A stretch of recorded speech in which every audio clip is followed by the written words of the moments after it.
Jeremiah chapter 51. Thus said Yahweh, see, I am stirring up the spirit of a destroyer against Babel, against those who dwell in Leb, my opponents. And I shall send winnowers, like separating the wheat and the chaff, to Babel, and shall winnow her and empty her land. For they shall be against her all around in the day of evil. Let the archer draw his bow, and let him stand ready in his armor. Do not spare her young men. Put all her army under the ban. Utterly kill everybody. And the slain shall fall in the land of the Kasdim, and the pierced through in her streets. For neither Israel nor Judah is widowed by his Elohim, Yahweh of hosts, though their land has been filled with sin against the set-apart one of Israel. So much for replacement theology. Neither Israel nor Judah is widowed by his Elohim. Flee from the midst of Babel. Babylon. Where's Babylon? Baghdad, Iraq. South of there, little town called Hillah, Hillah, roughly in that region, on the bank of the Euphrates River.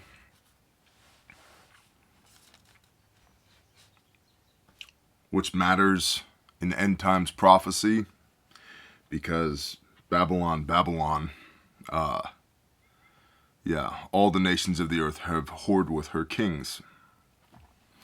Many people will say that the United States is Babylon today, and boy does it feel like it sometimes. But geographically speaking, this Babylon that comes and exiles Israel was Iraq. What we know today is the country of Iraq. Flee from the midst of Babel, and let each one save his life. Do not be cut off in her crookedness, for this is the time of the vengeance of Yahweh, the recompense he is repaying her. Babylon was a golden cup in the hand of Yahweh, making drunk all the earth, which is or Revelation 17 is in direct relation to this verse. The nations drank her wine, that is why the nations went mad. Babel shall suddenly fall and be broken. Howl for her, take balm for her pain, if so be she might be healed. We would have healed Babylon, but she is not healed. Let us leave her and each go to his own land, for her judgment reaches to the heavens and is lifted up to the clouds. Sodom and Gomorrah type imagery here. Yahweh has brought forth our righteousness. Come and let us relate in Zion the work of Yahweh, our Elohim. Polish the arrows, put on the shields. Yahweh has stirred up the spirit of the king of the Medes. For his plan is against Babylon to destroy it, because it is the vengeance of Yahweh, the vengeance for his Hakal, his temple. Lift up a banner on the walls of Babel, strengthen the watch, station the watchmen, prepare the ambush. For Yahweh has both planned and done what he spoke concerning the inhabitants of Babylon. You who dwell upon many waters, great in treasures, your end has come, the measure of your greedy gain. Yahweh of hosts has sworn by himself, I shall certainly fill you with men as with locusts, and they shall lift up a shout against you. He made the earth by his power. He established the world by his wisdom. Proverbs, anyone? And stretched out the heavens by his understanding. When he gives forth his voice, the waters in the heavens roar, and he makes vapors to ascend from the ends of the earth. He makes lightnings for the rain, and he brings the wind out of his treasuries. All mankind has become too brutish to know. Every smith has been put to shame by the carved image, for his molded image is falsehood, and there is no breath in them. They are worthless, a work of mockery. In the time of their punishment they perish. The portion of Jacob, Israel, is not like them, for he, Yahweh, is the maker of all, and Israel is the tribe of his inheritance. Yahweh of hosts is his name. Romans 11. Read Romans 11 again. What are you grafted into, Gentile believer in Messiah?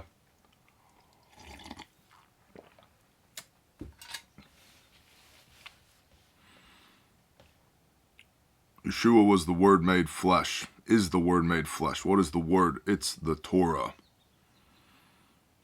All of the apostles were Jewish guys that kept Torah.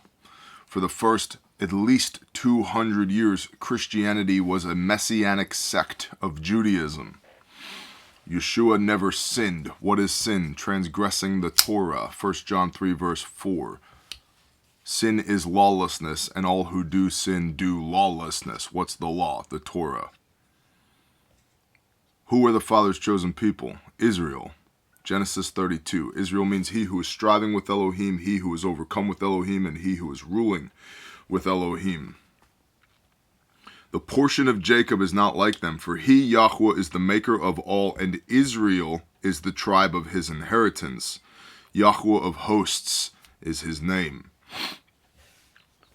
You want to be grafted in to Israel. Your identity should be as a son of the Most High, covered by the blood of the Lamb, Yeshua, a member of the nation of Israel. And I don't mean a piece of dirt over there in the Middle East that was established by the United Nations after World War II. I mean the inheritance, the promise that is made to Abraham that filters all the way down to us today. That Yahweh, the creator of the heavens and the earth, is our Elohim, and we are his people. And that's exactly what it says in Hebrews chapter 8, the renewed covenant. That we will have his laws in our mind and written on our heart, and then he will be our Elohim, and we will be his people, and he will remember our sins and our lawlessness no more. That's in the New Testament, paraphrased from Jeremiah chapter 31, verses 31 through 34. And I love this, verse 20. You are my battle axe, weapons of battle, and with you I shall break nations in pieces, and I shall destroy kingdoms. God is love, brothers. You are my battle axe, weapons of battle, and with you I shall break nations in pieces, and with you I shall destroy kingdoms. Who's he talking to? Israel, the tribe of his inheritance. Okay, if you want to wear a salmon-colored polo and go listen to a self-help motivational speaker masquerading as a pastor on Sunday morning, go for it. That doesn't get you into the kingdom. That doesn't make you part of the family. Yeah, I said it. Read the renewed covenant in Hebrews 8. Go read it. Don't take my word for it. And with you I shall break in pieces the horse and its rider, and with you I shall break in pieces the chariot and its rider. Do you remember in Deuteronomy 32, Moshe with his epic end-of-life speech that he's giving? He says, and the works that Yahweh shall do with you will be awesome. Awesome. You are my battle axe, weapons of battle, and with you I shall break nations into pieces, and with you I shall destroy kingdoms, and with you I shall break in pieces the horse and its rider, and with you I shall break in pieces the chariot and its rider, and with you I shall break in pieces man and woman, and with you I shall break in pieces old and young, and with you I shall break in pieces the young man and the maiden. And with you I shall break in pieces the shepherd and his flock.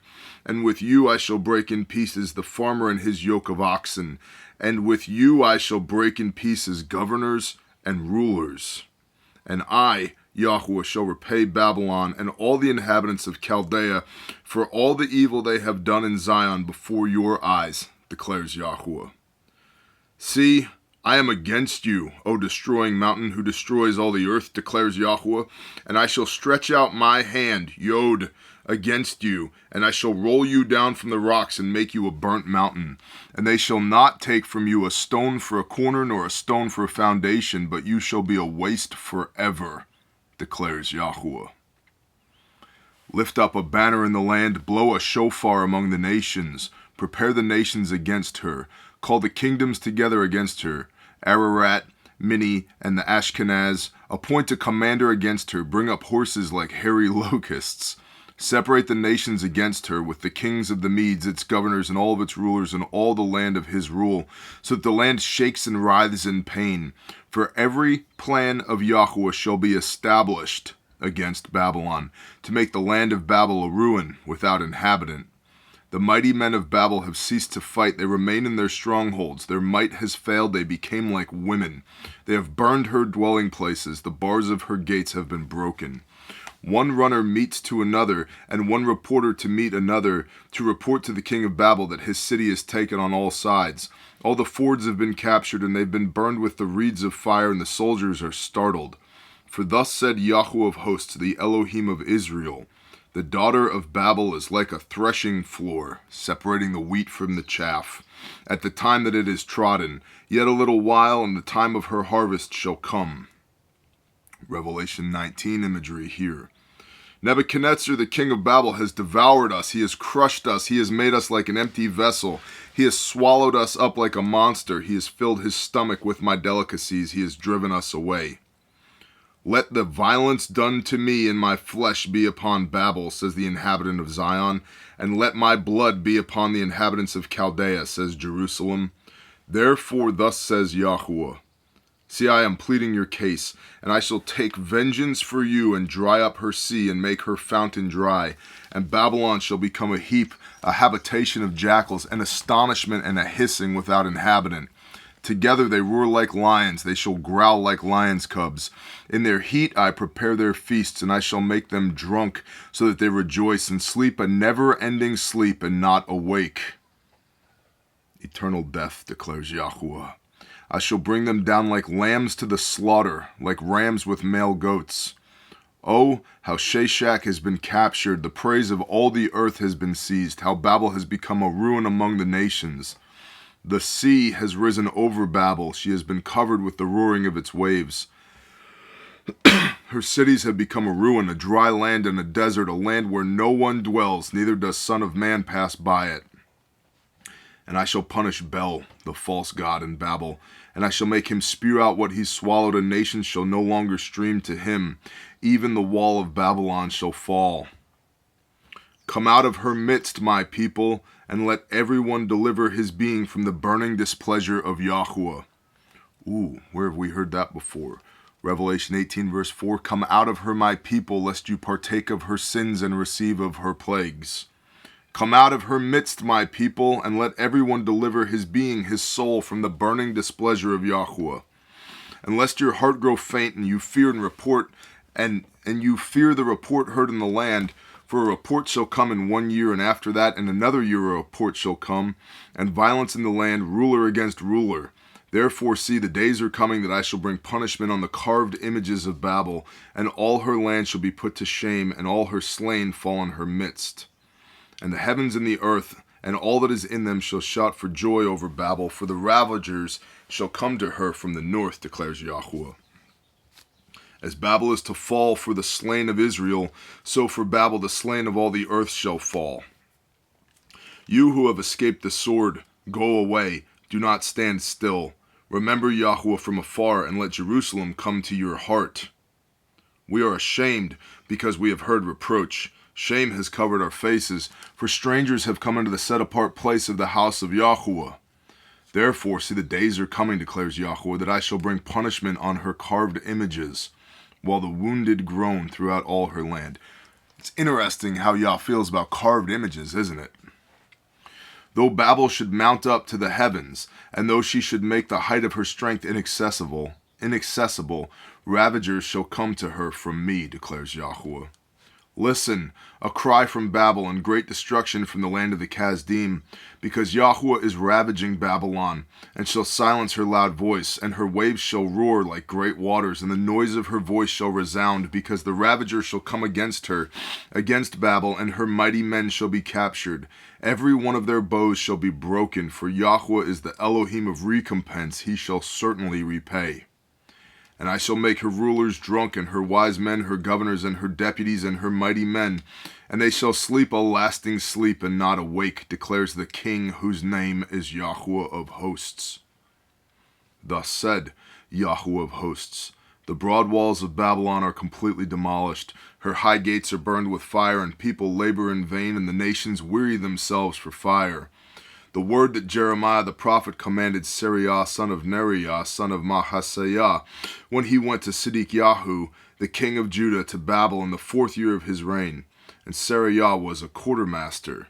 So Jeremiah wrote in a book all the evil that would come upon Babylon, all these words which have been written concerning Babylon. And Jeremiah said to Seraiah, when you come to Babel and see it, read all these words. Then you shall say, O Yahweh, you have spoken concerning this place to cut it off, so that none shall dwell in it, neither man nor beast, for it is a ruin forever. And it shall be, when you have ended reading this book, that you shall tie a stone to it and throw it into the midst of the Euphrates, the river, and shall say, so does Babylon sink, and not rise from the evil that I am bringing upon her, and they shall weary themselves. Thus far are the words of Yirmiyahu, Jeremiah.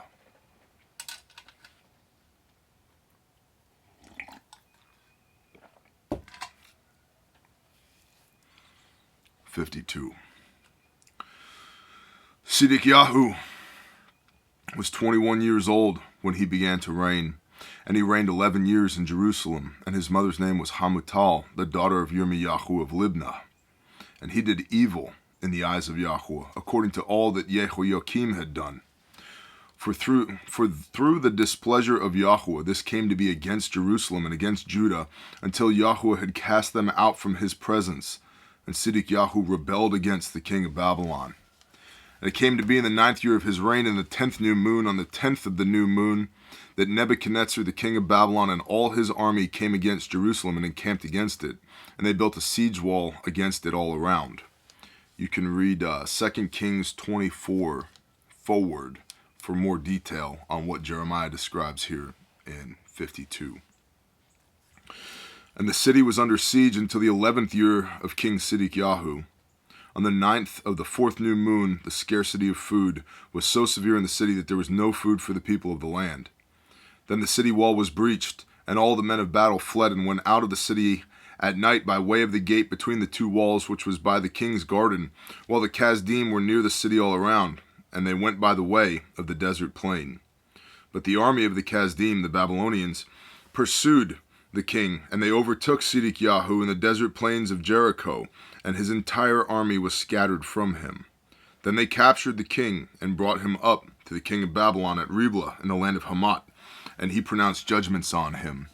There are Babylonian clay tablets that describe this with great historical accuracy. And the king of Babylon slew the sons of Sidkiyahu before his eyes.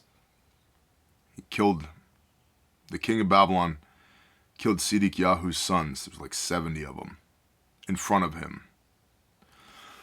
And he also slew all the heads of Judah and Riblah. And he put out the eyes of Sidkiyahu. Fiery brands stuck into his eyeballs, and they blinded him. The last thing that he saw was his sons and the leadership of Judah killed before him. And then they put out his eyes, and they took him captive and brought him back to Babylon as a showpiece, as a circus attraction. And he put out the eyes of Sidkiyahu, and the king of Babylon bound him in bronze shackles and took him to Babel and put him in prison till the day of his death. And on the 10th of the 5th new moon, which was the 19th year of King Nebuchadnezzar, king of Babylon, Nebuzaradan, chief of the guard, who served the king of Babylon, came to Jerusalem. And he burned the house of Yahweh, the temple, and the king's house, and all the houses of Jerusalem, and all the houses of the great men he burned with fire.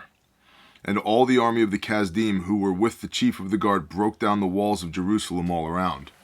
And Nebuzaradan, chief of the guard, exiled some of the poor people, and the rest of the people who were left in the city, and the defectors who had gone over to the king of Babylon, the rest of the craftsmen. But Nebuzaradan, chief of the guard, left some of the poor of the land as vine dressers and farmers. And the Kasdim broke the bronze columns that were in the house of Yahweh. The Joachim, the Joachim, and the Boaz, the two columns,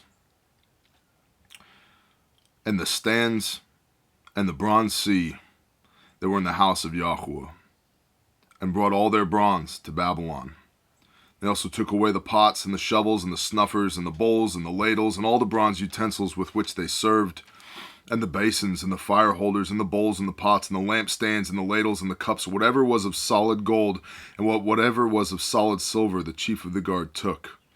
The 2 columns, 1 sea, the 12 bronze bowls which were under it, and the stand which King Solomon had made for the house of Yahweh. The bronze of all these vessels was beyond weighing.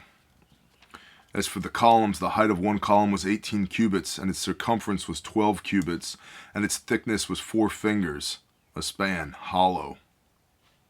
And its capital of bronze was on it, and the height of 1 capital was 5 cubits, 7.5 feet, with a network of pomegranates all around the capital, all of bronze, and the 2nd column with pomegranates was the same. And there were 96 pomegranates on the sides. All the pomegranates on the network were 100 all around. And the chief of the guard took Sariah the chief priest, and Zephaniah the 2nd priest, and the 3 doorkeepers.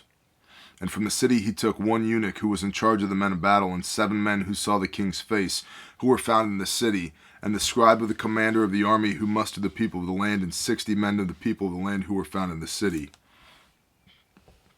And Nebuzaradan, chief of the guard, took these and brought them to the king of Babylon in Riblah. And the king of Babylon struck them and put them to death at Riblah in the land of Hamath. Thus Judah was exiled from its own land. These are the people whom Nebuchadnezzar exiled in the 7th year, 3,023 Yehudim. In the 18th year of Nebuchadnezzar, he exiled from Jerusalem 832 beings. In the 23rd year of Nebuchadnezzar, Nebuzaradan, chief of the guard, exiled of the Yehudim 745 beings. All the beings were 4,600. And it came to be in the 37th year of exile of Jehoiakim, king of Judah, in the 12th new moon, on the 25th of the new moon, that Evil-Merodach, king of Babylon, in the 1st year of his reign, lifted up the head of Jehoiakim, king of Judah, and brought him out of prison, and spoke kindly to him, and set his throne above all the kings who were with Babylon. So he changed his prison garments, and he ate bread continually before the king all the days of his life. And as for his allowance, there was a continual allowance given him by the king of Babylon, a portion for each day until the day of his death, all the days of his life.